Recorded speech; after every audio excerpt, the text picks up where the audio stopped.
मित्रांनो, खरीप हंगाम 2024 मध्ये अतिवृष्टीने नुकसानग्रस्त झालेल्या शेतकऱ्यांनी केवायसी केल्या. ई केवायसी केल्याच्या नंतर बऱ्याच दिवसाचा कालावधी लोटलेला आहे. अद्यापही शेतकऱ्यांच्या खात्यावर या रकमा वितरित झालेल्या नाहीत. बऱ्याच शेतकऱ्यांचे कमेंट येत आहेत, बऱ्याच शेतकऱ्यांचे इन्स्टाला मेसेज सुद्धा येत आहेत किंवा आम्ही एवढा कालावधी लोटला, 5-6 महिने झाले केवायसी करून, 4 महिने झाले केवायसी करून, अद्यापही आमच्या खात्यावर या रकमा वितरित झाली नाही. तर मित्रांनो, आपण त्याच दिवशी आजच्या व्हिडिओमध्ये थोडंसं डिस्कशन करणार आहोत आणि हा रक्कम शेतकऱ्यांच्या खात्यावर कधीपर्यंत वितरित होणार आहे त्याविषयी सुद्धा माहिती घेण्याचा प्रयत्न करणार आहोत. तत्पूर्वी जर चॅनलवर नवीन असाल तर चॅनलला सबस्क्राईब करा आणि समोरील जे बेल आयकॉन बटन आहे ते दाबायला विसरू नका.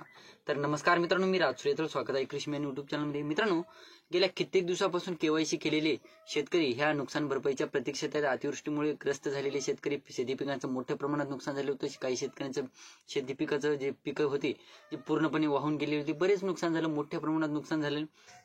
त्यामध्ये मित्रांनो, जालना जिल्ह्यातून मोठी न्यूज आली. जालना जिल्ह्यातील अगोदर घोटाळा सांगितला गेला की 50 कोटींचा घोटाळा झाला.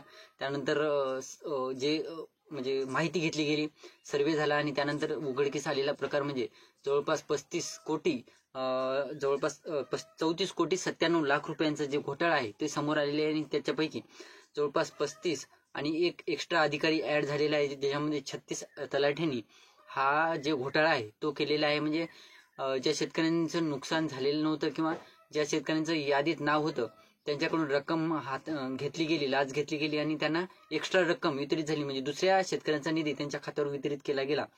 तर मित्रांनो, आता जे जालना जिल्ह्या व्यतिरिक्त काही जिल्हे असे आहेत त्यांना या रकमेसाठी आता वाट बघावी लागणार आहे. त्याचं कारण म्हणजे मित्रांनो, आता यासाठी एक अप्पर जिल्हाधिकाऱ्यांमार्फत एक कमिटी स्थापन करण्यात आलेली आहे आणि या कमिटी मार्फत आता जे नुकसान झालेले शेतकरी आहेत त्यांच्याच खात्यावर, आता ज्या शेतकऱ्यांच्या खात्यावर या रक्कम वितरित झालेल्या आहेत त्या शेतकऱ्यांचा सुद्धा सर्वे होणार आहे की एक्झॅक्ट त्याच शेतकऱ्यांच्या खात्यावर या रक्कम वितरित झाल्या आहेत का.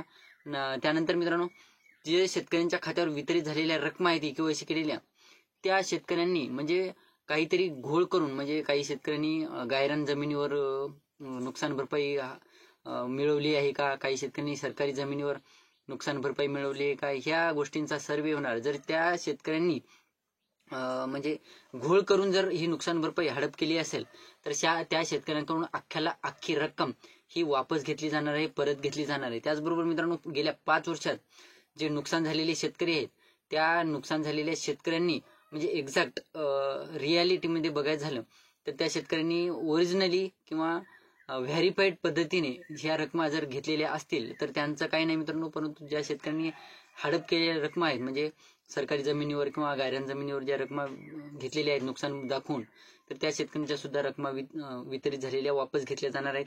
ते विषय बाजूला ठेवा मित्रांनो, आपण बोलूया 2024च्या रकमेबद्दल. तर तुम्ही देखील या प्रतीक्षेत असाल. आता छत्रपती संभाजी, जालना व्यतिरिक्त छत्रपती संभाजीनगर, बीड, परभणी, लातूर, नांदेड, धाराशिव, हिंगोली या जिल्ह्यात आता ह्या कमिटी मार्फत चौकशा होणार आहेत आणि हे चौकशा झाल्याच्या नंतर तुम्ही जर ई केवायसी करून मोठ्या प्रमाणात 5 महिन्याचा कालावधी असो की 6 महिन्याचा कालावधी लोटलेला असो, आता काही घेणं देणं नाही मित्रांनो. तुम्ही जर या प्रतीक्षेत असाल नुकसान भरपाईच्या, तर तुम्हाला आता ही नुकसान भरपाईची जी प्रतीक्षा आहे तुम्हाला अजूनही प्रतीक्षाच करावी लागणार आहे.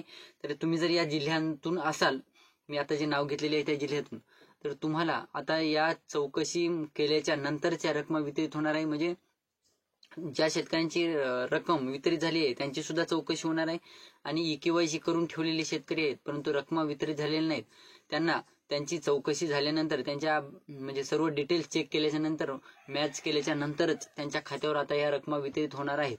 म्हणजे एकंदरीत बघायचं झालं मित्रांनो, आता तुम्ही एवढे दिवसाचा कालावधी लोटलेला आहे प्रतीक्षा करत, अजून सुद्धा तुम्हाला थोडीशी प्रतीक्षाच करावी लागणार आहे.